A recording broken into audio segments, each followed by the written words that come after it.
The purpose of this video is to graph the sine and cosine functions with transformations.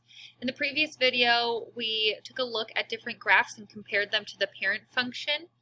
And after doing that, we made some observations about how A, B, H, and K impacted the graph. So we're going to go ahead and rewrite the general equation. There's A sine, or that could be a cosine, of b times x minus h plus k. We had talked about how a impacts the amplitude, or if there's a reflection.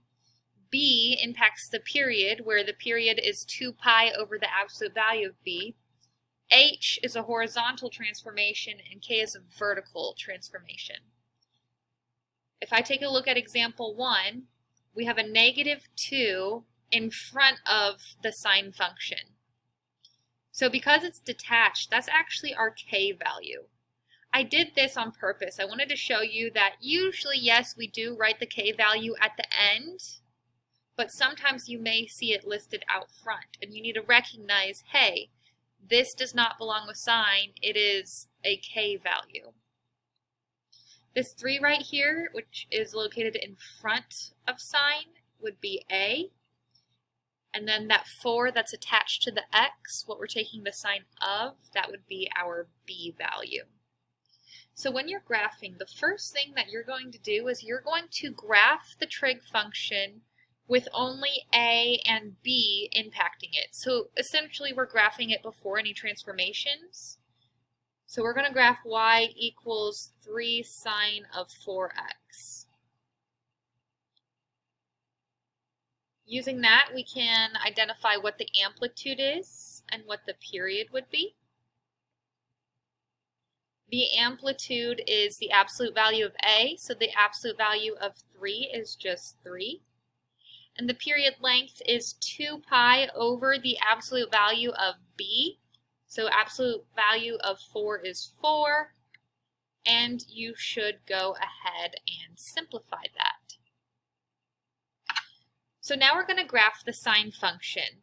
When we were talking about how to graph the parent functions, I gave you a few points to think about. This was way back in the very first task, which is the introduction to sine and cosine. I talked about how there were 5 key points.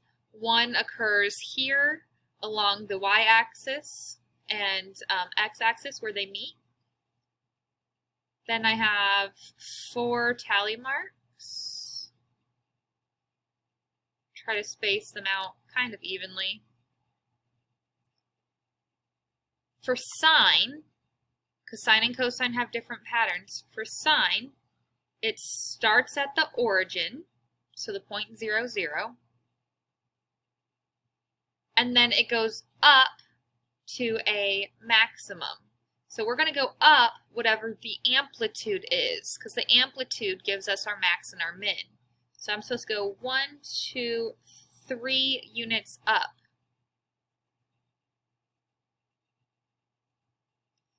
The next point will be an x-intercept going down to a minimum. Now the minimum also uses an amplitude of 3. It's just now we're going down 3. So 1, 2, 3.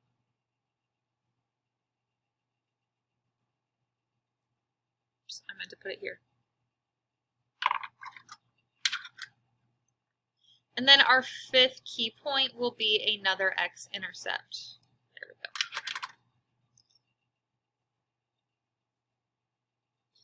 So you can draw your general trig function like this. Now I do want you to label your x and y axis. So this has a scale of 1 because I went 1, 2, 3. Now here I had mentioned in the introduction that in order to get these tally marks, the first tally mark would be 1/4 of the period length. The second tally mark would be 1/2 of the period length. The third tally mark would be 3/4 of the period length. And the fourth tally mark would be the full period length. So we said that the full period should be pi over 2. And now I need to multiply pi over 2 by 1/4. So that would give me, I'll just do it right here, 1/4 times pi over 2 gives you pi over 8 because you go across the top, across the bottom. 1/2 pi over 2 gives you pi over 4.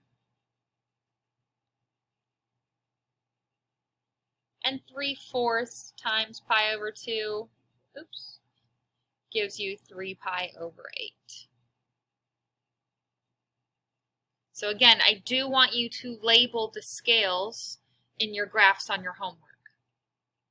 So all we've done so far is we just graphed the basic trig function with only a and b impacting it, so before any transformations have occurred. Now what we're going to do is show the transformations. There was no h value, so I'm not going to move it left or right, but there was a k value. So our second step is to move it down 2 units. So we're going to go to each of our 5 key points and move it down 2 units. 1, 2, right here. 1, 2. 1, 2. Extend this because it goes 1, 2, and 1, 2.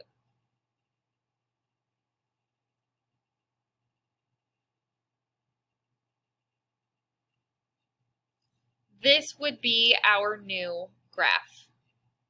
If it were to ask for the domain and range, the domain is always all real numbers. I had talked about how sine and cosine oscillate, so they go on forever. But the range is the values that they're oscillating between, so you're going to use your maximum and your minimum. It should always be low to high, so we're going to do our min first and then our max. Our min is located at -1, 2, 3, 4, -5. And the max is located at 1. So make sure that you're always looking at your final graph when you're writing the domain and the range.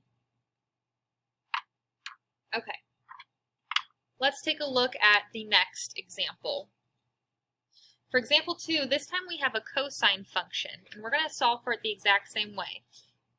Take a look and identify a, b, h, and k. So 2 is a, 2/3 is b, and then I have an h value, but I do not have a k value. So the first thing I'm going to do is graph y equals 2 cosine 2/3 x, so without the transformation. 2 is the amplitude, and the period is 2 pi over b, which is 2/3. I'd have to do keep, change, flip. The 2's cancel, so the period is 3 pi. Put my 4 tally marks.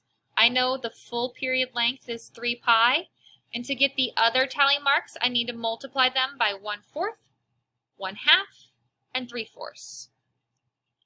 So the first tally mark is 1/4 times 3 pi, which gives me 3 pi over 4.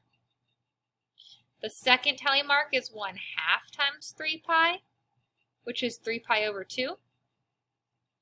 And the third tally mark is 3/4 times 3 pi, which is 9 pi over 4. The amplitude we said was 2, so I'm just going to use a scale of 1. And then this was a cosine function. So a cosine function has a different pattern than the sine function. For this one, we need to start at a maximum. So my maximum is going to be at 2 because the amplitude was 2. Going to cross the x-axis to go down to a minimum of -2, again because the amplitude was 2. We have to cross the x-axis again to finish at a maximum of 2. Once again, because the amplitude was 2. Try to connect your dots with a smooth curve, so it should look something like this.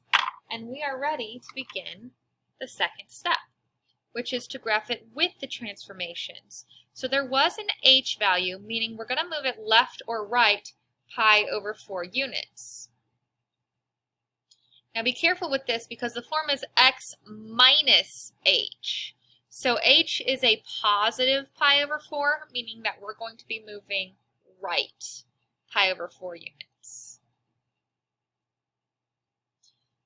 If one tally mark is 3 pi over 4, that means here's 1 pi over 4, 2 pi over 4, 3 pi over 4. So I'm going to put 2 smaller tallies in each space, which is helpful because I'm just going to be taking my 5 critical points and moving it right one of those small tally marks. So it should look something like this.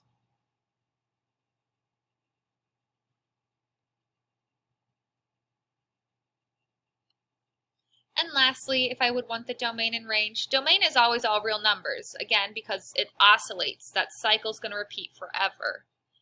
And then the range is bouncing back and forth between the max and the min. So the min is at -2, and the max is at 2. By the way, I'm using brackets because it's interval notation. These are included in the graph. I don't believe I reiterated that, but we have used it before, so hopefully you remembered that. All right, example 3, we have y equals -3 sine of x. Disregard the negative for now, because the negative is a transformation. Step 1, we're going to go ahead and graph y equals 3 sine of x. The amplitude is 3 because of the a value, and the period is 2 pi because technically that's a 1, so 2 pi over 1.